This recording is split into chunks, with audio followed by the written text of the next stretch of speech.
पाक फौज की तनसीबात को नुकसान पहुंचाने वालों के खिलाफ जो कार्रवाई हो रही है, आप उसको किस नज़र से देखते हैं और आप क्या समझते हैं कि ये कार्रवाई होनी चाहिए? देखिए, इसमें हमारी राय ये है कि जिन्होंने भी ऐसे कौम को उभारा और कौम को आगे लेकर गए, उन जिम्मेदारान के खिलाफ कार्रवाई होनी चाहिए। अवाम तो किसी भी लीडर के पीछे है। आज मैं खड़ा हूँ, कहीं ऐलान करूँ तो ये लोग उस तरफ चल पड़ेंगे, तो जिम्मेदार मैं हूँ। कौम के बच्चों को रिलीफ देना चाहिए।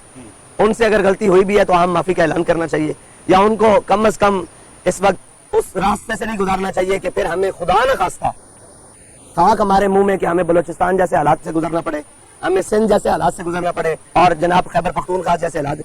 आपकी अपनी कौम के बच्चे हैं, अगर उनसे गलती हुई है तो हम पीटते रहे। जब नामूस रिसालत की बात आई तो कहा जाता रहा हुजूर ने सबको माफ किया। तो आज हम भी कहते हैं कि आप कौम के बच्चों को माफ करें। जो जिम्मेदारान हैं उनको जरूर कटहरे मिलाएं, उनको जनाब कानून की गिरफ्त में लाएं, उनको सामने खड़ा करें, जो उनका जुर्म बनता है उनको सजा दें।